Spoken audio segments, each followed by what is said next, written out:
But இன்னைக்கு வந்து திராவிட கொள்கைன்னா அது வேற மாதிரி பேசப்படுது. அது எனக்கு வந்து அது தெரியும். அது உடன்பாடுன்றதை விட புரியல எனக்கு. அதுதான் உண்மை. இன்னைக்கு பார்த்தீங்கன்னா அரசியலே வேற, ஜாதி அரசியல் தான் முன்னெடுத்து அதிமுகவா இருக்கட்டும், திமுகவா இருக்கட்டும், காங்கிரஸா இருக்கட்டும், எல்லா கட்சிகளும் இன்னைக்கு அரசியல்ல பாத்தீங்கன்னா ஜாதி சமயத்தை முன்னெடுத்து தான் அவங்க வந்து அரசியலே பண்றாங்க. இன்னொன்னு சீட்டு கொடுக்கறதுல இருந்து எல்லாத்திலயும் பணம் தான் விளையாடும். இது ரெண்டையும் தகர்த்தெறிஞ்சவர் தான் விஜய். இன்னொன்னு மிகப்பெரிய ஒரு மாற்றத்தை வந்து விஜய் கொண்டு வந்தது. இன்னைக்கு தமிழக மக்கள் அனைவருக்கும் பிடித்தமான ஒன்று என்னன்னா, அவர் வந்து இன்றைக்கு பெண்கள் அனைவரும் அவரை சுத்தி ஓடுறாங்கன்னா அதுக்கு என்ன காரணம்? திராவிட ஆட்சின்னு சொல்றோம். இன்னைக்கு வந்து நம்ம பார்த்திருக்கோம், கண் கூட பார்த்திருக்கோம், கொலை, கனிம வள திருட்டு, போதைப் பொருள் மட்டும் இல்ல, லாக்அப் மரணங்கள், டெத், அது மட்டும் பட்டியல மக்களையே குறி வச்சு அது வந்து ஒரு பெரிய ஒரு சமூக சீர்கேட்டை நம்ம பார்த்திருக்கோம். நீங்க சொல்ற இந்த எல்லா விஷயத்திலயுமே போதைப் பொருள் அடுத்த தலைமுறைக்கு போகுது, அடுத்த தலைமுறையை பத்தி அதிக கவலைப்படுறது, இதெல்லாம் கூட நாம் தமிழர் கட்சியை சேர்ந்த சீமானும் கூட அதிகமா பேசியிருக்கிறார். ஈவன் சொல்ல போனோம்னா சீட்டுல சரிபாதி சீட்டுகளை வந்து பெண்களுக்கு ஒதுக்கி இருக்கிறார். ஆனா ஏன் இந்த மக்கள் சீமான தேர்வு செய்யாம விஜயை தேர்வு செய்யறாங்க? அதுக்கு ஒரு காரணம் இருக்குங்க. மக்களோட மக்களா எதையுமே இறங்கி விஜய் செஞ்சதா நம்ம பார்க்கணும். இந்த வீழ்ச்சியிலிருந்து திரும்ப மீண்டு வர திராவிட இயக்கங்கள் என்ன செய்யணும்? என்ன செஞ்சா திரும்ப வந்து ஒரு புத்துணர்ச்சியோட அவங்க மீண்டு வர முடியும்னு நீங்க நினைக்கிறீங்க? விசிகா இத்தனை காலமா அவங்களுக்கான போராட்டங்களை, அவங்களுக்கான உரிமைகளை கோரிட்டு இருக்கு. விசிகா 6 சீட்டு தோத்துருச்சு இந்த முறை. விசிகா வந்து என்ன தகுதிங்க இருக்காது அந்த கட்சிக்கு? சொல்லுங்க. என்னைக்கோ எழுந்துட்டாரு அவர். வணக்கம். 2026 சட்டமன்ற தேர்தலில் இருபெரு திராவிட இயக்கங்களும் தோல்வி அடைஞ்சிருக்கு. வேறொரு கட்சி, புதியதாக வந்த ஒரு கட்சி ஆட்சியை கைப்பற்றி இருக்கு. இதை நீங்க எப்படி பார்க்க? இது ஒரு நல்ல மாற்றமா தான் நான் பார்க்கிறேன். ஏன்னா திராவிட இயக்கங்களுக்கு ஒரு சரிவாகவோ அப்படி நான் வந்து சொல்ல முடியாது. திராவிட இயக்கம்னாவே, திராவிடம்ன்ற சொல்லே வந்து விந்திய மலைக்கு கீழே இருந்த ஒரு பகுதியை தான் திராவிடம்னு அந்த காலத்துல வந்து அழிச்சாங்க. இது வரலாறு. அந்த திராவிடம்ன்ற ஒரு சொல்ல வந்து வித்தியாசமா பல காலகட்டங்கள்ல மாற்றங்கள் நிகழ்ந்து இன்றைக்கு இருக்கிற திராவிடம்ன்றது என்டையர்லி டிஃப்ரெண்ட்னு தான் நான் நினைக்கிறேன். ஏன்னா முதல் திராவிட மகாஜன சபைன்னு தோற்றுவித்தவர் அயோத்திதாச பண்டிதர் 1891 அவர் வந்து உருவாக்குனாரு. அண்ட் தமிழன், ஒரு பைசா தமிழன்ற பத்திரிகையெல்லாம் நடத்தியவர் அவர். திராவிட இயக்கம்ன்றது வந்து நம்ம பார்த்தோம்னா அயோத்திதாச பண்டிதரும் ரெட்டமலை சீனிவாசனும் பெரும் பங்காற்றியிருக்காங்க. பெரியார் தான் திராவிட இயக்கத்தின் முன்னோடின்றோம். அவருக்கும் முன்னோடி தலைவர்களா அயோத்திதாச பண்டிதரும் ரெட்டமலை சீனிவாசனும் தான் இருந்தாங்க. அது மறுக்க முடியாத வரலாற்று உண்மை. அதை யாரும் வந்து அது ஒரு பெருசா வந்து இன்னைக்கு வந்து அதை எடுத்துக்கல. நான் என்ன சொல்ல வரேன்னா, திராவிடம்ன்றது வந்து அவங்களோட ஒரு பரிணாமம் வந்து பெரியாரோட திராவிட கழகம் அப்படி வந்து எடுத்துட்டு வந்திருக்கிறாங்க. பெரியாரே வந்து அயோத்திதாச பண்டிதனும் ரெட்டமலை சீனிவாசன் சொன்ன கொள்கைகளை தான் முன்னிறுத்தி தான் அவர் வந்து அந்த திராவிடத்தில் வந்து பேசப்பட்டார். அவர் வந்து அந்த கொள்கையை வந்து ஃபாலோ பண்ணார். அது அவர் வந்து ஒரு மத சார்பாக வந்து மதத்தை, இந்து மதத்துக்கு எதிர்ப்பாக அந்த இயக்கத்தை பெருசாக வந்து போராட்டமாக நிகழ்த்தி அவர் கொண்டு போனதுனால அது வந்து அந்த ஒரு மாற்றத்தை அந்த காலகட்டத்தில் அது முன்னிறுத்தினது. ஆமா, பிராமண எதிர்ப்பு, ஆரிய எதிர்ப்புன்றதை அவர் முன்னெடுத்தாரு. அதை தான் வந்து திராவிட கட்சிகளும் வந்து அதை ஃபாலோ பண்ணாங்க.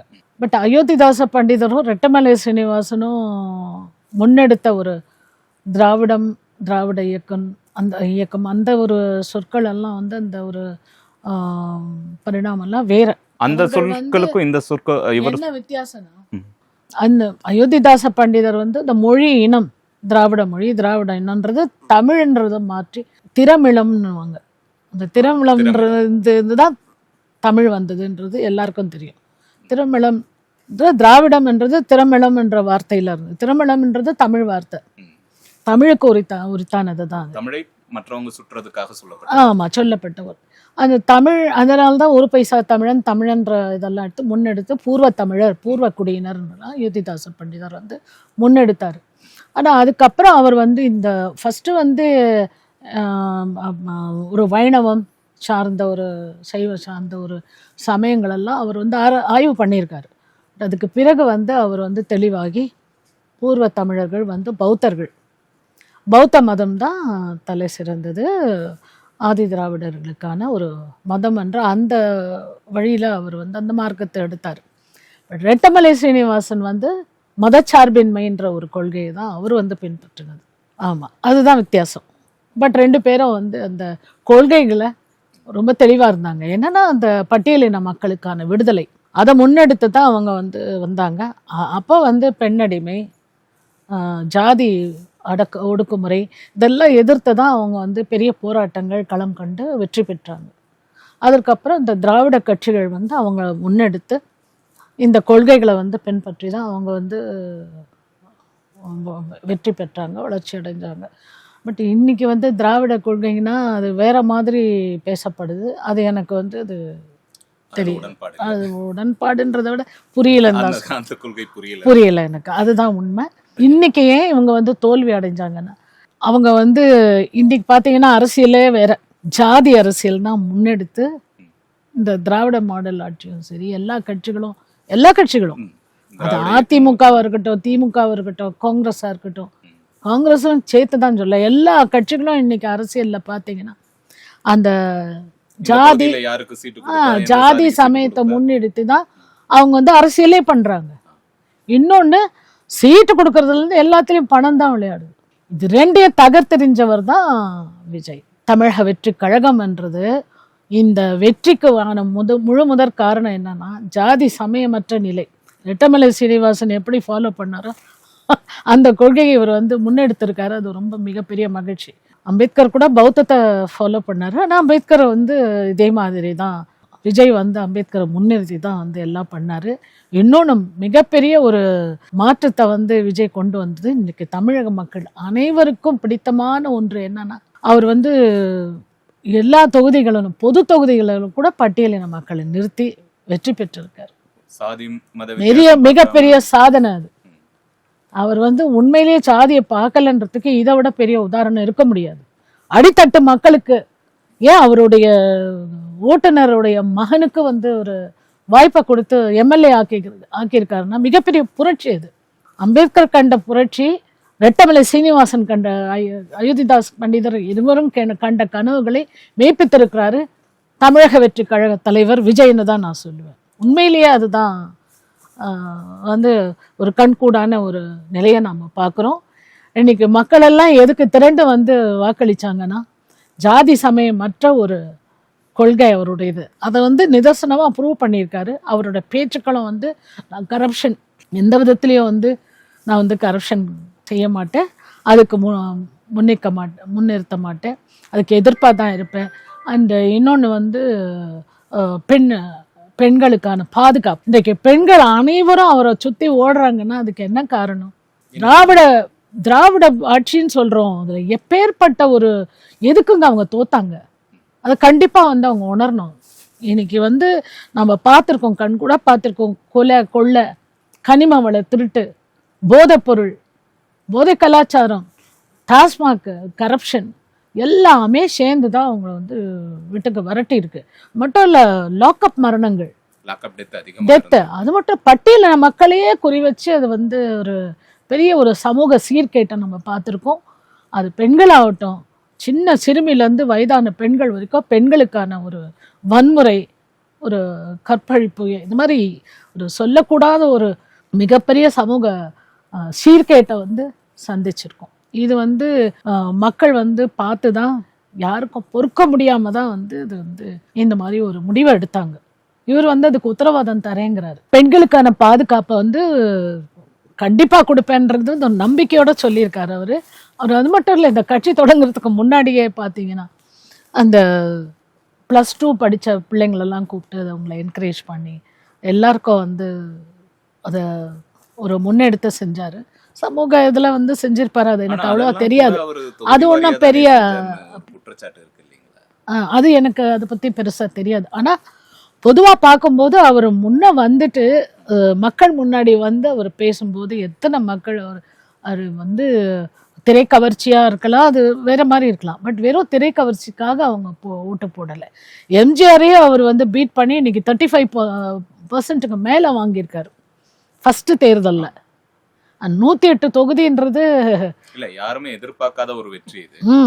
எல்லாத்துக்கும் நம்ம சொல்லுவோம் 108னா ஒரு குறிப்பிட்ட ஒரு நல்ல ஒரு வெற்றிக்கான ஒரு 9ங்கிறத சொல்கிறேன், ஒரு வெற்றிக்கான ஒரு இது. அதை தான் மக்கள் அவருக்கு கொடுத்துருக்காங்க. இன்னைக்கு வந்து அது வந்து பெரும்பான்மையாக நிரூபிக்கிறதுக்கு போதுமானதாக இல்லைன்றாங்க. அதுவும் நல்லதுக்கு தான். அவர் வந்து இன்னும் கூட சில கட்சிகளை சேர்த்து அவர் ஆட்சி அமைக்கலாம், எல்லாம் பண்ணலாம். பட் திராவிட மாடல்னு சொல்லிக்கிட்டு அங்கே ஆட்சி பண்ணவங்க முழுக்க முழுக்க முழுக்க கரப்ஷன், அப்புறம் குடும்ப ஆட்சி, எல்லாரும் வந்து இன்டர்ஃபியர் பண்ணாங்க ஆட்சியில். அது கண் கூட பார்த்தோம். இன்னொன்று வந்து அவர் மகன் உதயநிதி ஸ்டாலின் அவர் வந்து தகுதியானவராக இருக்கலாம், அதெல்லாம் நான் வந்து பேச வரல. பட் வாரிசு அடிப்படையில் தானே வந்திருக்காங்க. வந்து அவங்க வந்து அதுக்கேற்ற மாதிரி வந்து மக்களுக்கு திருப்திப்படுத்துகிற மாதிரி அவங்க வந்து ஆட்சி கொடுத்தாங்கன்னா அது இல்லைன்னு தான் சொல்லணும். ஒரு சார்பு எடுத்தாங்க. ஒரு உதாரணத்துக்கு சொல்லணும்னா இஸ்லாமிய மதம் கிறிஸ்தவ மதத்தை ஆதரிக்கிற மாதிரி தான், இந்துக்களை மட்டும் எதிர்க்கிற மாதிரி. அது வந்து நான் என்ன சொல்றேன், ஒரு ஆட்சியில வந்து உட்கார்ந்த அப்புறம் எல்லாரையும் சரிசமமா பார்க்கணும். இந்த ஆட்சியில தான் வந்து ராஜராஜ சோழனை விட அளவுக்கு அதிகமான வந்து குடமுழுக்குகளை நடத்தினது, கோயில் திருப்பணிகளை குடமுழுக்குகளை ஒரு பக்கம் நடத்திக்கிட்டு ஒரு பக்கம் வந்து இந்த மாதிரி மாநாடு கூட நடத்தினாங்களே, அதெல்லாம் நடத்துனாங்க, இல்லைன்னு சொல்லல, நடத்திக்கிட்டோம்.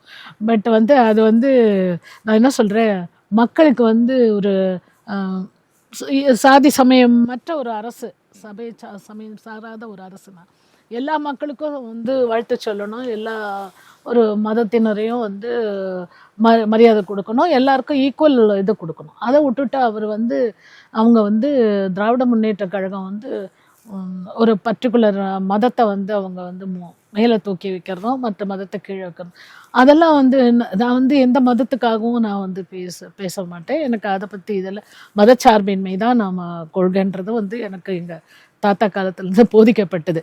அதைத்தான் வந்து ஃபாலோ பண்ணணும். திராவிட மாடல்னா அதை முன்னிறுத்தணும். குடமுழுக்கு பண்ணாங்க, கோவில்களுக்கு எல்லாம் செஞ்சாங்க, அதெல்லாம் சந்தோஷம். அதெல்லாம் வந்து மக்களுக்கு அவங்க அந்த மத மக்களுக்கு வந்து விருப்பமாக இருந்திருக்கலாம். மதச்சார்பின்மைன்றதும் மத நல்லிணக்கம்ன்றதும் இங்க ஒரு மாதிரி புரிஞ்சிக்கப்படுதுன்னு நான் நினைக்கிறேன். இல்ல, அதுதான் சொல்றேன், அதை குழப்பியிருக்காங்க அவங்க. மதச்சார்பின்மைன்னு ஒரு பக்கம் சொல்லிக்கிட்டு காங்கிரஸ் கூட மதச்சார்பின்மைன்னு தான் சொல்றாங்க.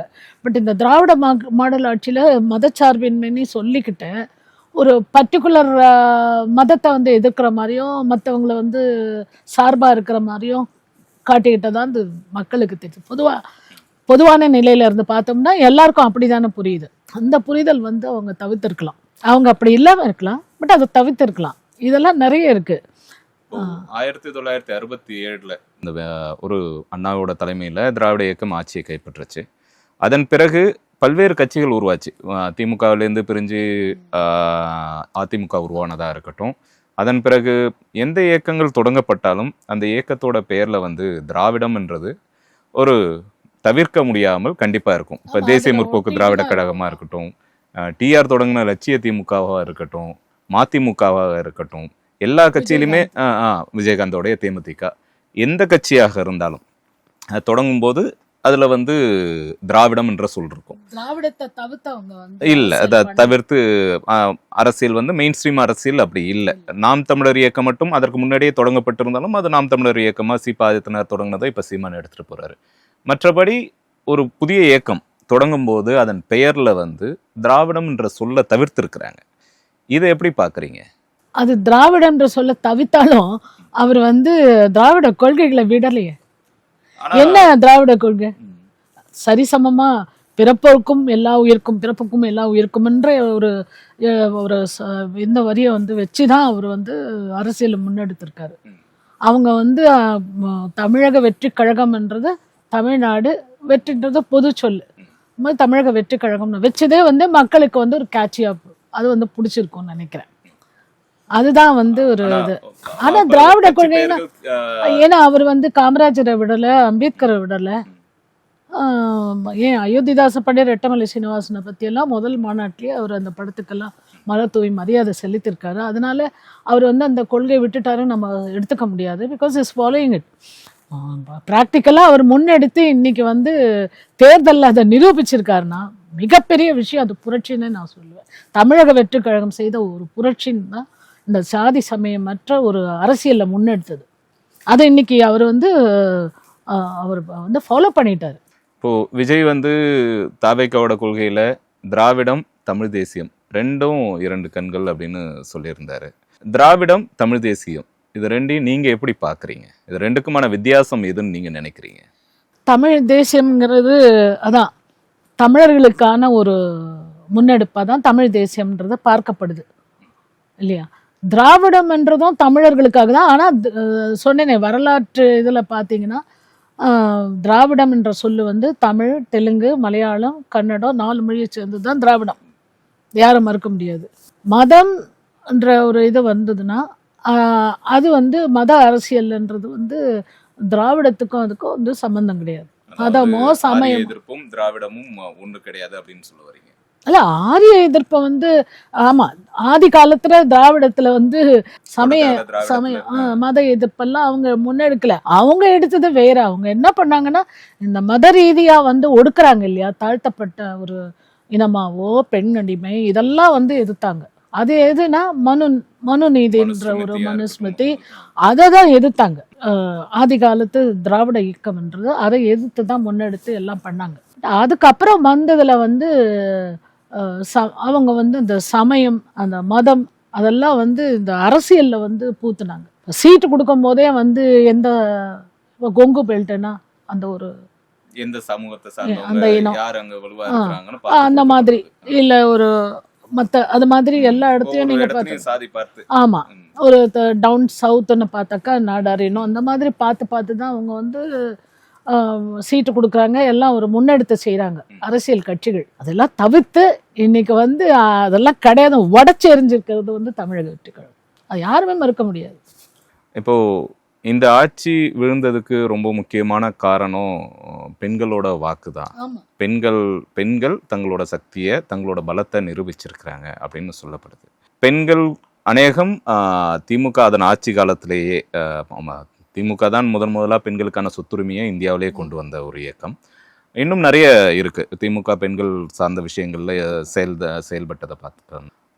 ஆனா இந்த ஆட்சி காலம், குறிப்பிட்ட இந்த ஆட்சி காலம் பார்த்தீங்கன்னா பெண்களுக்கான அதிக சலுகைகளை செய்தது, அதிக விஷயங்களை கொடுத்து, அதிக உரிமைகளை கொடுத்த விஷயங்கள்ல பார்க்க போனோம்னா இந்த ஆட்சி காலத்துல தான் அதிகம் செஞ்சிருக்கிறாங்களோ அப்படின்னு தோணுது திமுக. இல்ல அது வந்து மேலோட்டமா பார்த்தோம்னா அப்படிதான் வந்து இப்போ ஏன்னா பெண்களுக்கு வந்து இப்போ வந்து மாத உதவி செய்யறாங்க, பெண்களுக்கு வந்து ஃப்ரீ பஸ் விட்டேன்வாங்க, எல்லாமே வந்து மறுக்க முடியாது. ஆனா ஒரு பக்கம் அதை செஞ்சுக்கிட்டே ஒரு பக்கம் பெண்களுக்கான கொடுமைகள் நடந்துகிட்டு இருக்கு. அதை என்ன கண்ட்ரோல் பண்ணாங்க? பெண்களுக்கான வன்முறைகள் எதையுமே வந்து கண்ட்ரோல் பண்ணல, தடுக்கலைங்க. அதுதான் ரொம்ப எல்லாருக்கும் மனசு வேதனை. அதுதான் முக்கியமா. அண்ட் பெண் கல்விக்கு வந்து இவங்க செஞ்சிருக்காங்கன்றது வந்து எல்லா ஆட்சியிலும் செஞ்சாங்க, இவங்க மட்டும் செய்யல. இருந்தாலும் இந்த முறை திமுக ஒருபடி அதிகமாகவே அந்த மகளிர் உதவித்தொகையாக இருக்கட்டும், பெண்களுக்கு முழுவதுமாக அந்த ஃப்ரீ பஸ் கொடுத்தது, அந்த நகர பேருந்துகளில் ஃப்ரீ பஸ் கொடுத்ததாக இருக்கட்டும், இன்னும் பெண் குழந்தைகளோட கல்வி உதவித்தொகையாக இருக்கட்டும், இந்த முறை கொஞ்சம் அதிகமாகவே செய்திருக்கிறாங்களோ. ஏன்னா கிட்டத்தட்ட வந்து ஒரு பக்கம் ஆண்கள் வந்து பெண்களுக்கு தான் இந்த ஆட்சி செய்யற அளவுக்கு இந்த ஆட்சி இல்லையா, அந்த ஆண்களுக்கும் வந்து லேப்டாப் எல்லாம் தான் கொடுத்தாங்க, எல்லாம் செஞ்சாங்க. எல்லா ஆண் குழந்தைங்களுக்கும் அவர் வந்து ஸ்டாலின் சார் செஞ்சாரு. ஆமா செய்யறாங்க, பெண்களுக்கு செஞ்சுட்டாங்க, ஆண்களுக்கும் அதுக்காக நல்லா அவர் நியாயமா செஞ்சாரு, அதை நான் வந்து மறுக்கல. ஆனா ஒரு பக்கம் வந்து பெண்களுக்கு செய்யறேன்னு செஞ்சுட்டு ஒரு பக்கம் அந்த குழந்தைங்களுக்கெல்லாம் வந்து ஒரு வன்முறை நடக்கும் போது பதறக்கூடாதா? எந்த ஒரு ஸ்டேஜ்லயும் வந்து அவர் வந்து அதை வந்து தடுக்கல, அதை கண்ட்ரோல் பண்றன்ற ஒரு மன வேதனை எல்லா பெண்களுக்கும் இருக்குங்க. பொதுவா எல்லாருக்கும் அது இருக்கு. நான் வந்து ஏன்னா எங்க வீட்டுல இருக்கிறவங்க வேலை உங்க பக்கத்துல எல்லாருமே சொல்றது அதுதான். பெண்களுக்கு ஒரு பக்கம் செய்யறேன்னு சொல்லிட்டு பெண்களுக்கு எதிராக ஒரு இவ்வளோ பெரிய வன்முறை பதைக்காதா? ஒரு சின்ன 2 வயசு குழந்தையில இருந்து 70 வயசு முதியவர் வரைக்கும் வந்து வன்முறை நடக்குது, வன்கொடுமை நடக்குது. இதெல்லாம் பார்த்துக்கிட்டு அவர் வந்து ஒரு முதலமைச்சராக இருந்தது வந்து மிகப்பெரிய ஒரு வேதனையை தான் மக்களுக்கு கொடுத்தது, முக்கியமாக பெண்களுக்கு கொடுத்தது. அது அவர் உணரலையோ இல்லை அவருக்கு தெரியாமல் போச்சோ எனக்கு தெரியாது. இதுதான் வந்து நிதர்சனமான உண்மை. 2வது அவங்க அமைச்சர்களை வந்து ஒரு கட்டுப்படுத்தி இருக்கணும், கண்டிச்சிருக்கணும் ஓப்பனா. அது வந்து அதெல்லாம் வந்து பெண்கள் பார்க்கும்போது உங்களுக்கு அதுவும் இன்னைக்கு மீடியாவில் வந்து நம்ம எல்லாத்தையும் வந்து கண்கூட பார்க்க முடியுது. ஆனால் இன்னைக்கு வந்து இந்த தேர்தலை பொறுத்த வரைக்கும் எல்லா மீடியாவும் கண்ட்ரோல்டாக இருந்தது. மீடியாவை திமுக கட்டுப்படுத்துச்சு, ஆளுங்கட்சி கட்டுப்படுத்தி வச்சுருந்தாங்க. அதுதான் உண்மை. அந்த பணம் நிறைய வந்து செலவு பண்ணியிருக்காங்க. இதில் ஒரு உண்மையை நீங்கள் வந்து கவனிச்சிருக்கணும்.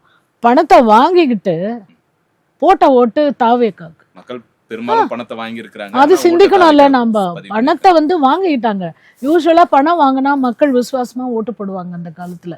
பட் இன்னைக்கு நடந்த நிகழ்வு எப்படி இருக்குன்னா, அவங்க நான் கூட விசாரிக்கும் போது எங்க வீட்டில் இருக்காங்க இல்லையா, ஹெல்ப் பண்றாங்க இல்லையா, அவங்க கிட்ட நான் வந்து பேசும்போது, அம்மா எது எப்படிம்மா எங்க காசு தானே அவங்க கொடுக்குறாங்க, அந்த அவேர்னஸ் வந்து எனக்கு I was so taken up back. ரொம்ப எனக்கு வந்து அதை எப்படி சொல்றதுன்னே தெரியல. எனக்கு வந்து அது ரொம்ப ஒரு மகிழ்ச்சியாக இருந்தது, மக்கள் வந்து இந்த அளவுக்கு விழிப்புணர்வோடு இருக்கிறாங்கன்னு.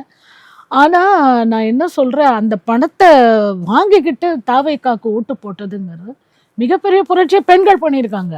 அண்ட் இன்னொன்று பக்கம் கவனிச்சிங்கன்னா, எங்கெங்கிருந்தோ வந்து மற்ற ஸ்டேட்டில் வெளிநாட்டில் இருந்தெல்லாம் வந்து வாக்களிக்கிறாங்கன்னா, அது வெறும் வந்து சினிமா முகத்துக்காக இல்லைங்க, அந்த நல்ல எண்ணத்துக்காகவும் அவர் வந்து விஜய்க்கு இருக்கிற அந்த நல்ல மனசை அவங்க உணர்ந்துட்டாங்களோ அப்படிங்கிற ஒரு கேள்வியும் நமக்கு இருக்கு.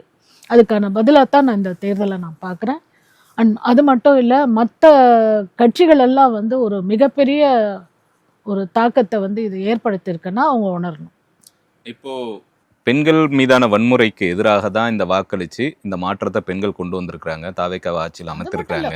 கொலை கிட்னி திருட்டு சொல்லிக்கிட்டே போகலாம், இன்னும் நிறைய இருக்கு. ஆனா முக்கியமான விஷயமா இதுல பெண்கள் மீதான வன்முறையை நாம கையில் எடுக்கலாம். அப்ப பெண்களுக்கு எதிரான வன்முறைக்கு எதிராக தான் இந்த ஆட்சி மாற்றம் வந்திருக்குன்னா, இனி பெண்களுக்கான வன்முறை எப்படி குறையும்னு நினைக்கிறீங்களா? அவர் சொல்லியிருக்காருல்ல, அதற்காக என்ன ஸ்டெப் எடுக்கணும் நீங்க? உத்தரவாதம் தரேன், இந்த மாதிரி பெண்களுக்கான முழு பாதுகாப்பான ஆட்சியா இது இருக்கும்னு.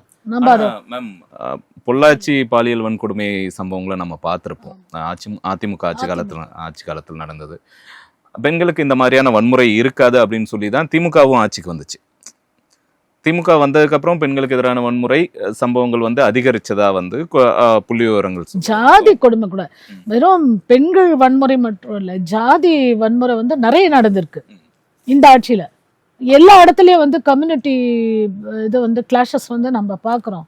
கோயிலில் உள்ள நுழையக்கூடாது, வேங்க வெயில எடுத்துக்கிட்டிங்கன்னா அதுக்கு எந்த தீர்வும் இன்னி வரைக்கும் கிடையாது. அது என்னங்க, ஒரு மலத்தை கலந்து ஒரு இன்றைய காலகட்டத்தில் கூட எங்கள் 2 தாத்தாவும் ஃபைட் பண்ணி அந்த சுதந்திரத்தை வாங்கி கொடுத்தாங்க மக்களுக்கு இல்லையா, அந்த பட்டியலின மக்களுக்கு.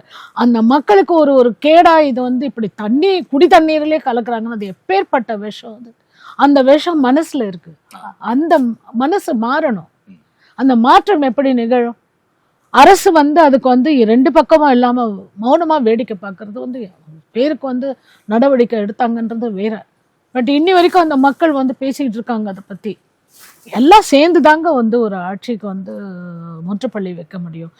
அந்த வகையில பார்க்க போனா அவங்களுக்கு வந்து இந்த அளவுக்கு வந்து அதிமுக விட அதிகம் வாங்கினதே எனக்கு ஒரு அதிமுக விட அதிக ஓட்டு வாங்கினதே, அதிக சீட்டுகளை பெற்றது பெருசுன்னு நீங்க நினைக்கிறீங்க? ஆமா, அது வந்து ஜனங்க வந்து அந்த அளவுக்கு அவங்களுக்கு ஆதரவு கொடுத்தது அவங்க வந்து உணர்றதுக்கான ஒரு இதை கொடுத்துருக்கலாம், அவங்க வாய்ப்பா இதை கொடுத்துருக்கலாம். அவங்க உணர்ந்து அது அடுத்து அவங்க வந்து இதெல்லாம் கரெக்ட் பண்ணிட்டா நல்லது.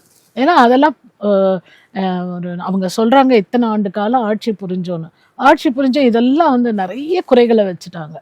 போதைப் பொருள்ன்றது இன்னைக்கு ஸ்கூல்ல கூட வந்து குழந்தைங்களுக்கெல்லாம் போய் சேருதுன்னா சமுதாயம் என்னங்க ஆகும்? சமுதாயம் சீர்கெட்டு போகாதா? அடுத்த தலைமுறை பத்தி நம்ம கவலைப்படலாம். நான் என்ன ஆட்சிங்க நம்ம கொடுத்து என்ன பிரயோஜனம்? மக்களுக்கு அதெல்லாம் கோவமா தானே மாறும். ஆனா மேம், நீங்க சொல்ற இந்த எல்லா விஷயத்துலயுமே போதைப் பொருள் அடுத்த தலைமுறைக்கு போகுது, அடுத்த தலைமுறையை பத்தி அதிக கவலைப்படுறது, இதெல்லாம் கூட நாம் தமிழர் கட்சியை சேர்ந்த சீமானும் கூட அதிகமா பேசியிருக்கிறார். ஈவன் சொல்ல போனோம்னா சீட்டுல சரிபாதி சீட்டுகளை வந்து பெண்களுக்கு ஒதுக்கி இருக்கிறாரு. ஆனா ஏன் இந்த மக்கள் சீமானை தேர்வு செய்யாம விஜயை தேர்வு செய்யறாங்க? அதுக்கு ஒரு காரணம் இருக்குங்க. ஈவன் சீமான் கூட டெபாசிட் வாங்கல. ஆமா, கடந்த தேர்தலில் பெற்ற வாக்குகளை விட பாதி சதவீதம் வாக்குகளை தான் இப்ப பெற்று இருக்கிறாங்க. தொடர்ந்து சீமான் வந்து பேசிக்கிட்டு தான் இருக்காரு. மைக்கை பிடிச்சு பேசுறதும் கத்தி வந்து உணர்ச்சி காட்டுறதும் ஒரு தீர்வாகாது. மக்களுக்கான தீர்வு என்னன்னு இறங்கி அடிக்கணும், இறங்கி செய்யணும், மக்களோட மக்களா நிக்கணும். எதையுமே இறங்கி விஜய் செஞ்சதா நம்ம பார்க்க விஜய்க்கு மேல நம்பிக்கை வச்சிருக்காங்க. இப்பதானே வராரு அவரு. 2 வருஷத்துல அவர் இவ்வளவு பெருசா பண்ணிருக்காருன்னா அவர் மேல ஒரு நம்பிக்கை மக்கள் வச்சுட்டாங்க. ஏன்னா வேற வழி இல்ல, இந்த கட்சியை வேணாம் அந்த கட்சியை வேணாம், மக்கள் எங்க போறதுன்னு இது வரைக்கும் அப்படிதானே, வேற வழி இல்லாம தான் மாத்தி மாத்தி ஓட்டு போட்டாங்க. அதை மக்கள் வந்து கண்கூட நான் வந்து பேசியிருக்கேன், நான் பழகியிருக்கேன், நான் பார்த்துருக்கேன். அந்த கிராஸ் ரூட் லெவல்ல இருந்து சொல்றேன். அவங்க சொல்றது இதுதான். இப்படி இதுக்கும் வேணாம் அதுக்கும் வேணாம்னு நினைக்கும் போது யாருமா இருக்காங்க? இப்ப இந்த புள்ள வந்திருக்குது, அது மேல நம்பிக்கை வச்சு நாங்க ஒரு வாய்ப்பை அவருக்கு கொடுத்தா என்ன, இதுதான் பேசினாங்க. ஒரு வாய்ப்பை நாங்க விஜய்க்கு கொடுக்குறோம். அந்த வாய்ப்பை சீமான் மிஸ் பண்ணிட்டதுக்கு காரணம் அவர் பேசிக்கிட்டே இருந்தாரு. அந்த நம்பிக்கை அவர் வந்து தவறா நினைக்காதீங்க, மக்கள் கிட்ட இருந்து நம்பிக்கையை வந்து சீமான் பெறவே இல்லை. நம்பிக்கையை பெற்றிருந்தாருன்னா அவர் ஜெயிச்சிருப்பார். இப்ப இல்ல, எப்போ அவர் வந்துட்டாரு. இந்த வீழ்ச்சியிலிருந்து திரும்ப மீண்டு வர திராவிட இயக்கங்கள் என்ன செய்யணும்? என்ன செஞ்சா திரும்ப வந்து ஒரு புத்துணர்ச்சியோட அவங்க மீண்டு வர முடியும்னு நீங்க நினைக்கிறீங்க? மக்களாட்சி கொடுக்கணுங்க, உண்மையான மக்களாட்சி. மக்களுக்கு என்ன ஆட்சி அவங்க கையில இல்லையே. ஆமா, மக்களுக்கு என்ன தேவைன்னு பார்த்து பார்த்து செய்யணுங்க. இப்ப ஜெயலலிதா அம்மா இருந்தாங்க, அவங்க எப்படி தொடர்ந்து வந்தாங்க, பார்த்து பார்த்து செஞ்சாங்க. மக்களுக்கு வந்து அது பெண்கள் முக்கியமா, பெண்களுக்கு என்ன வேணும்னு பார்த்து அம்மா உணவகம் கொண்டு வந்தாங்க. அது எவ்வளோ பேர் பயனடைஞ்சாங்க. அது மட்டும் இல்லை, எவ்வளோ சொல்லிட்டு போகலாம். அவங்க சைக்கிள் கொடுத்தாங்க பெண்களுக்கு, லேப்டாப் கொடுத்தாங்க, யூனிஃபார்ம், ஷூஸ் பார்த்து பார்த்து அந்த அம்மா வந்து செஞ்சாங்க. அது வந்து எந்த ஆட்சிலையும் வந்து நான் வந்து எல்லாம் அதான் சொல்றேன்னு, அந்த வார்த்தை பார்த்து பார்த்து செஞ்சாங்க மக்களுக்கு. அந்த ஒரு அக்கறை, அந்த அன்பு இருந்ததுன்றதை நம்பி மக்கள் அவங்கள ஆதரிச்சாங்க தொடர்ந்து. அவங்க அதனால தான் ரோல் மாடல் லீடராக இருந்தாங்க. அப்படி வந்து அதுக்கப்புறம் யாருமே கிடையாது. இன்னைக்கு விஜய் மேலே அந்த நம்பிக்கை அவங்க வச்சிருக்கிறாங்க. பாப்போம், அவர் வந்து நல்லாட்சி கொடுத்து மக்களுக்கு இதே மாதிரி நல்லதெல்லாம் எடுத்துக்கிட்டு தீயதெல்லாம் விட்டுட்டு இதெல்லாம் வந்து ஸ்டாப் பண்ணணும், எதெல்லாம் வந்து மக்களுக்கு தீங்குன்றத அதை உணர்ந்து அதெல்லாம் கட் பண்ணணும். அவர் வந்து சொல்லியிருக்காரு, திராவிடமும் தமிழ் தேசியமும் என்னுடைய இரு கண்கள். அதை கண்டிப்பா அவர் ஃபாலோ பண்ணும். தமிழ் தேசியம்ன்றது தமிழ் மக்களுக்கான ஒரு உணர்வு, தமிழர்களுக்கான ஒரு பரவலான இதுதான் தமிழ் தேசியம். அதை வந்து அவர் வந்து கரெக்டாக பிடிச்சிருக்காரு. திராவிட கொள்கையும் வந்து கைவிடாமல் இருக்காரு. இன்னைக்கு வந்து அதை ப்ரூவ் பண்ணியிருக்காரு. பட்டியலின மக்கள் மட்டும் இல்லை, அடித்தட்டு மக்கள், அதுவும் காசே கொடுக்காம, காசே செலவு பண்ணாம இன்னைக்கு வந்து அவர் எல்லாருக்கும் வாய்ப்பு கொடுத்து இன்னைக்கு ஜெயிக்க வச்சு அத்தனை பெரிய எம்எல்ஏ ஆக்கியிருக்காருன்னா மிகப்பெரிய விஷயங்க. அவர் ஆட்சி வந்து கண்டிப்பா அவர் வந்து நல்லாட்சி கொடுப்பாரு. அந்த நம்பிக்கை எப்படி வந்தது, மக்களுக்கு எப்படி வந்தது சிந்திச்சு பாருங்க. அவர் காசே எங்கேயோ அந்த சீட்டு கொடுக்கறது உண்மையிலே அதுதான் புரியவும் இல்லை மேம். நல்லாட்சி கொடுப்பாருன்ற நம்பிக்கை மக்கள் எப்படி வந்தது, எங்க இருந்து வந்தது? சீட்டு எப்படி கொடுத்தாரு அவரு? எல்லா இருங்க, 234 தொகுதிக்கும் ஒரு வேட்பாளர் நிறுத்தினாருங்க. அதுல ஒண்ணு வந்து ஏடிஎம்கே வந்து வேட்பாளர்களை ஓட்டு போட்டவங்களுக்கே தெரியாது. ஆமா, ஓட்டு போட்ட விஜய் முகம் தான் தெரியும், ஓட்டு போட்டவங்களுக்கே தெரியல. இப்ப என் சன்னு கூட நின்னாருங்க கூடலூர்ல. அவர் அப்கோர்ஸ் தோத்துட்டாரு, ஜெயிக்கலன்னு வச்சுக்கோங்க. உங்களோட சன் வந்து டிவி கால சீட்டு கொடுத்தாங்க. அவர் சொல்லிட்டாரு என்கிட்ட காசு கிடையாதுன்னு. கொடுத்தாரு அவரு. காசு செலவு பண்ணாம எல்லா தொகுதியிலையும் காசு வந்து பெருசா அவங்க செலவு பண்ணல. விஜய் முகம் தான் இருந்தது. விஜய் போன இடம்லாம் அவர் வந்து கண்டிப்பா வந்து மக்களுக்கு ஒரு தாக்கத்தை ஏற்படுத்தி ஜெயிச்சாங்க. இன்னொன்னு இப்ப கவனிச்சிருப்பீங்க, திருப்பூர்லயா போய் பேசும்போது அவர் சில ப்ராமிசஸ் எல்லாம் பண்ணாரு இல்ல, அதுல போலீஸ் டிபார்ட்மெண்ட்டுக்கு இது வரைக்கும் யாரும் அந்த அளவுக்கு அக்கறை எடுத்திருப்பாங்களான்னு தெரியல. அவங்களுக்கான விடுமுறை, அவங்களுக்கான ஒரு சலுகைகள் எல்லாத்தையும் காவல்துறை சார்ந்த விஷயங்கள்லாம் பார்த்து பார்த்து அவர் சொன்னாருங்க அவரு. அதே மாதிரி அவர் வந்து இந்த மீனவர்களுக்கு எல்லாருக்கும் சொன்னார், விவசாயிகளுக்கு யாரையும் விடலை அவர். எல்லாருக்கும் பார்த்து பார்த்து தான் அவர் சொன்னார். இன்னொன்று சொன்னார், பெண்களுக்கு வந்து உண்மையா வந்து பெண்கள் எதை வந்து டிசைட் பண்றாங்க, அவங்க தான் டிசைடிங் ஃபேக்டர்ஸ். பெண்களோ பட்டியலினமோ, இன்னைக்கு பட்டியலினம் மக்கள் மொத்தம் வந்து விஜய்க்கு தான் வாக்கு போட்டிருக்காங்க, முக்கவாசி. ஆனா விசிகா இத்தனை காலமா அவங்களுக்கான போராட்டங்களை, அவங்களுக்கான உரிமைகளை கோரிட்டு இருக்கு. விசிகா 6 சீட்டு தோத்துருச்சு இந்த முறை. விசிகான்றது தொடக்கத்துல நல்ல ஒரு எழுச்சியா வந்தது எல்லாம். பட் அதுக்கப்புறம் வந்து அவர் ஃபுல்லா அறிவாலயத்தோட ஒரு கதவுல தான் கதவு கிட்ட தான் நின்றுட்டு சீட்டுக்காகட்டும் எல்லாத்துக்கும் அவர் அங்கதான் நிக்கிறாரு. அவர் அவங்க சொல்றது தான் கேட்டு எல்லாம் செயல்படுறாரு. ஏன் இப்போ வந்து அவர் காட்டு மன்னார் கோயில்ல அவர் நிக்கணும்னு நினைச்சாரு, முடிஞ்சுதா? இல்ல அதன் பிறகு அந்த முடிவை அவர் மாத்திக்கிட்டாரு. இளைய பெருமாளோட மகனுக்கு அந்த கொடுத்தாரு, அது வேற. பட் ஏன் மாத்திக்கிட்டாரு? யாரோ சொல்லி மாத்திக்கிட்டாருன்னு சொல்லி சொன்னாங்க, வேண்டான்னு சொல்லி சொன்னாங்க. பட் பரவலா வந்து அந்த மக்களுக்கான ஒரு முன்னெடுப்பை வந்து அவர் எடுத்தது இதாருன்றது வந்து என்னால மனசாட்சி பிரகாரம் சொல்ல முடியல. ஏன்னா என்கிட்ட வந்து அத்தனை குறைகள், அத்தனை அந்த விடுதலை சிறுத்தைகள் கட்சியில இருந்தே வந்து எனக்கு என் காதுகளுக்கு வந்திருக்கு. என்னை வந்து பார்த்து சொல்லியிருக்காங்க, குறைப்பட்டிருக்காங்க. பரவாயில்ல இருங்க அப்படின்னு தான் நான் சமாதானப்படுத்தியிருக்கேன். ஏன்னா நம்ம கிட்ட பவர் கிடையாது, இருந்தா நம்ம செஞ்சுட்டு போகலாம். பட் அவர்கிட்ட எல்லாம் இருக்கு, எப்பேற்பட்ட வாய்ப்பை கொடுத்துருக்காங்க இந்த மக்கள். ஆனா அதுக்கேற்ற ஒரு தகுதியான தலைவராக அவர் இல்லைன்றதை I'm sorry to say this.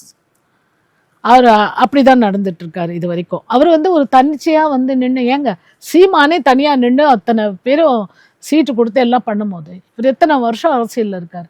ஏன் இவர் தனியா நின்று வந்து ஒரு அந்த மக்களுக்கு எல்லாருக்கும் வந்து வாய்ப்பை கொடுத்து ஒரு வாட்டி நின்று பார்க்கலாம் இல்லை? ஏன் அதை செய்ய மாட்டுறாரு? யாரன்னா வேணும்ன்றாரு. இன்னைக்கு கூட கம்யூனிஸ்ட் கட்சிகளை சேர்த்து நான் வந்து ஒரு இதை நடத்துவேன், ஆர்ப்பாட்டம் போராட்டம். எத்தனை மக்கள் அவர்கிட்ட, அத்தனாயிரக்கணக்கான மக்கள் வந்து அவர் வச்சிருக்காரு. தொண்டர்கள் வந்து சொன்னா செய்யறதுக்கு காத்துக்கிட்டு இருக்கிற அருமையான பிள்ளைங்க இருக்கும் போது அவங்கள வச்சுக்கிட்டு அவங்கள வந்து நம்பி நீங்க வந்து தேர்தலை கூட நீங்க ஃபேஸ் பண்ண முடியல. சின்னம் தனியா கொடுத்துட்டாங்க, அதுக்கு மேல என்ன வேணும்? ஒரு தேர்தலையாவது நின்று தனியா நிக்க வேண்டியதானே? நின்று மக்களை வந்து ஜெயிக்க வச்சிருந்தாரு. இன்னைக்கு வந்து இவ்வளோ பெரிய ஒரு இயக்கத்தை வச்சுக்கிட்டு இவ்வளோ பெரிய மக்கள் உங்களை நம்பி இருக்காங்கன்னா ஏன் நீ வந்து தனியா நிக்க கூடாதுன்னு நீங்க சொல்றீங்க? எனக்கு ஒன்றும் புரியல. கட்சி தீர்மானிக்கணும், தலைமை வந்து அதுக்கு தானே. தவறா நினைக்காதீங்க, நான் சொன்னது அவருக்கு வந்து நான் ஹர்ட் பண்ணணும்னு சொல்லலை. அவர் முன்னெடுக்க வேண்டிய ஒரு அட்வைஸ்ன்னு சொல்லலை, முன்னெடுக்கணும்ன்ற ஒரு ஆதங்கத்தை சொல்றேன். ஏன்னா அவரோட தாத்தாவுடைய இதை வந்து அயோத்திதாஸ் பண்டிட் ரெட்டமலை சீனிவாசனை பற்றி நிறைய பேசியிருக்காரு. அவருக்கு இல்லாத ஒரு உரிமை கிடையாது. அதை முன்னெடுத்து இவரும் வந்து இந்த மக்களுக்கு தனியாக நின்று எல்லாருக்கும் ஒரு உரிமை. இப்போ விஜய் பண்ணலையாங்க? அவர் என்னங்க செலவு பண்ணாரு? விஜய் வந்து ஒரு பைசா செலவு இல்லாமல் அத்தனை 234 தொகுதியில் ஒன்றை விட்டுருங்க, அவங்க வாங்க அந்த பிள்ளைய விரட்டிட்டாங்க. ஒருத்தரை 233 தொகுதி, அத்தனை தொகுதியிலையும் வந்து செலவு பண்ணாமல் 108 தொகுதி ஒருத்தரால் ஜெயிக்க முடியுது. 35% மேலே வந்து சதவீதம் வாங்க முடியுது. 35% மேலே வாங்க முடியுதுன்னா இவரால் கண்டிப்பாக நிச்சயமாக இவர் வாங்குற இப்போ சதவீதத்தை விட அதிகமாக வாங்க முடியும். அதுதாங்க தலைமை. அதை விட்டுட்டு நீங்கள் வந்து யாரையும் நம்பி போய்கிட்டு யார் பின்னாடியும் நிற்கிறதுக்கு பேர் தலைமையும் இல்லை. ஐம் சாரி, அதுக்கு வந்து அவர் இயக்கம் நடத்தாமே இருக்கலாம், என்னுடைய கருத்து. விஜய் ஆட்சிக்கு வந்துட்டாரு. விஜய் ஆட்சிக்கு வர்றது பெண்கள் தான் மிக முக்கிய காரணம், பெண்கள் மீதான வன்முறை தான் இந்த ஆட்சியை மாற்றுறதுக்கும் மிக முக்கிய காரணம் அப்படின்னா, விஜய் அந்த பெண்கள் மீதான வன்முறையை தடுக்கிறதுக்கு என்ன மாதிரியான ஸ்டெப்ஸ் எடுத்தா சரியா இருக்கும்னு நீங்க நினைக்கிறீங்க? முதல்ல வந்து பெண்களுக்கு வந்து ஒரு பாதுகாப்பான சூழ்நிலை இந்த தமிழகத்துல வேணும்னா ஸ்ட்ரிக்டா வந்து ரூல்ஸ் போடணும். இந்த பாதுகாப்பெல்லாம் கொடுக்கறதுக்கு விஜய் என்ன மாதிரி ஸ்டெப் எடுக்கணும்? நிறைய எடுக்கணுங்க. அவர் வந்து பள்ளியில வந்து விஜிலன்ஸ் கமிட்டி ஏதோ போட்டாலும் இதுக்கெல்லாம் தீர்வாகாது சொல்றாங்க. எனக்கு வந்து நிறைய கேள்விப்பட்டிருக்கேன், எனக்கு வந்து டிஸ்கஸ் பண்ணியிருக்கோம். அதெல்லாம் கிடையாது. பெண்களுக்கு அவங்களே வந்து ஒரு தற்காப்பு கலைகள் வந்து கற்றுக் கொடுத்து அவங்க வந்து தங்களை வந்து பாதுகாத்து கொள்ளக்கூடிய ஒரு வழிமுறைகளெல்லாம் பெண்களுக்கு குழந்தையிலேருந்து கற்றுத்தரணும். அது மட்டும் இல்லை, இன்றைக்கி வந்து குழந்தைங்களுக்கு வந்து ஒரு ரொம்ப இன்னசென்ட்டாக அந்த குழந்தைங்க இருக்குது கூட கொஞ்சம் அபக்குன்னு ஒரு என்ன சொல்லுவாங்க, ஒரு திடீர்னு அதிர்ச்சியாக வந்து குழந்தைக்கு வந்து ஆகுது ஒரு பெண் குழந்தைக்குன்னா அதுக்கு யார் காரணம்? இன்றைக்கி போதை கலாச்சாரம். போதை முதல்ல உழைக்கணும். அப்புறம் போதை மட்டும் இல்லை, அந்த சிறுவர்கள் அவங்களுக்கு கூட ஒரு இது கிடையாது, ஒரு என்ன சொல்றது, வளர்ப்பு, சரியான வளர்ப்பு. அந்த கல்வி, ஆண்களை சரியா ஈக்குவலாக வளர்க்கணும். பெண்களுக்கு வந்து அந்த காலத்துலலாம் அப்படி தான் வளர்த்தாங்க. அந்த காலத்தில் இயல்பாகவே வந்து பாதுகாப்பு இருந்தது. எப்படி இந்த அளவுக்கு வந்து கொடுமைகள்லாம் எந்த காலத்துலையும் நம்ம பார்க்கல. நீங்கள் சொல்கிறீங்க புள்ளி விவரம்னு, பட் இன்னைக்கு வந்து படிக்க போகுனா அந்த குழந்தைக்கு அங்கே பாதுகாப்பு இல்லை. வீட்டில் இருந்தால் தகப்பனை பாதுகாப்பு இல்லைன்னா என்ன சமுதாயம்? அப்போ அந்த சமூக செயற்கேட்டுக்கு நம்ம என்ன செய்ய போறோம்? அதுக்கு வந்து மிகப்பெரிய கேள்விக்குறி. அதை மட்டும் நம்ம எல்லாம் சேர்ந்தாதாங்க அதை வந்து ஒழிக்க முடியும். வெறும் நான் அரசை மட்டும் நான் வந்து குறை சொல்லலை. எல்லாரும் சேர்ந்து தான் பண்ணணும். அதுக்கான தீர்வு கண்டிப்பாக இருக்கு. அதுக்கு வந்து இப்போ வரப்போகிற அரசை பற்றி நீங்கள் கேட்டீங்க. அதுக்கு வந்து பதில் என்னன்னா, பெண்களை வந்து முக்கியமாக வந்து பங்கேற்க வைக்கணும். பெண் பாதுகாப்புனும் போது பெண்கள் வந்து ஆண்களோடு சேர்ந்து தான், வெறும் பெண்களை மட்டுமே வச்சா பிரயோஜனப்படாது. இது பெண்கள் ஆண்கள் கலந்த ஒரு அதை போட்டு குழு போட்டு அந்த ஒரு இதில் வந்து என்னெல்லாம் முடிவெடுக்கணுமோ எடுத்து, போலீஸ் மட்டும் இல்லை, பள்ளி மட்டும் இல்லை, வீடு எல்லா இடத்துலையும் அந்த குழந்தைங்களுக்கு பாதுகாப்பு வேணும்னா அதுக்கேற்ற வந்து வழிமுறைகள் சட்டங்களை வந்து இன்னும் கூட சிவியராக வந்து ஆக்கணும். அதை வந்து அந்த குழந்தைய தொட்டா இதாண்டா கெதி அப்படின்ற மாதிரி ஒரு சட்டம், அந்த பெண்கள் கிட்டேயே நம்ம போகக்கூடாதுன்ற மாதிரி ஒரு பயம் வரணும். அந்த பயம் தார்மீக பண்பும் இருக்கணும். அண்டு போதை இருந்தாக்கா இது எதுவுமே வந்து கண்ணுக்கு தெரியாது. அது குழந்தையா, அது பெண் குழந்தைன்ற ஒரு இது கூட பார்வை கூட இல்லாமல் ஏதோ சீரழிச்சுட்டு போயிடுறாங்க. அது மாதிரி ஒரு சீர்கேடான விஷயங்கள் முதல்ல ஒழிக்கப்படணும். இவர்கிட்ட நிறைய எதிர்பார்ப்பு இருக்குது. அது அவர் எப்படி நிறைவேற்ற போகிறாரு நம்ம பொறுத்திருந்து பார்க்கணும். ஆனால் அவர் வந்து கண்டிப்பாக செய்வார்ன்ற நம்பிக்கை பெண்களுக்கு நிறைய இருக்குது. யங்ஸ்டர்ஸுங்க நிறைய இளைஞர்கள் தான் இன்றைக்கி அவர் ஆண்களாகட்டும் பெண்களாகட்டும் அவரை நம்பி இருக்கிறாங்க. அந்த நம்பிக்கைக்கு பாத்திரமா அவர் இருப்பார். அவரும் யங் சிஎம்மாக வராரு இல்லையா? அதனால் அவருக்கு வந்து கண்டிப்பாக செய்வாருன்ற ஒரு நம்பிக்கை எனக்கு அதில் இருக்குது.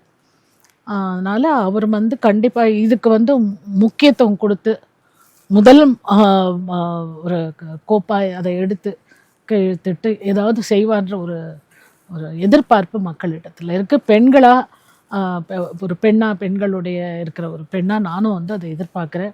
அண்ட் விஜய் மேலே மிகப்பெரிய நம்பிக்கை எனக்கு இருக்குது. அவருக்கு வந்து நாங்கள் எல்லாருமே வந்து ஆதரவாக தான் இருக்கிறோம். காரணம், இன்றைக்கி வந்து அந்த 2 கண்கள் சொன்னார் இல்லையா, திராவிடம் தமிழ் தேசியம், அதை கண்டிப்பாக ஃபாலோ பண்ணி கரப்ட் ஃப்ரீயாக ஒரு ஊழல் இல்லை அதெல்லாம் இப்போ உடனே பண்ண முடியாது.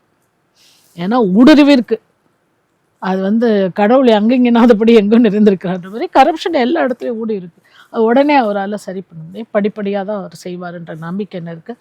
போதையும் அந்த மாதிரி தான் படிப்படியாக ஒழிக்கணும்.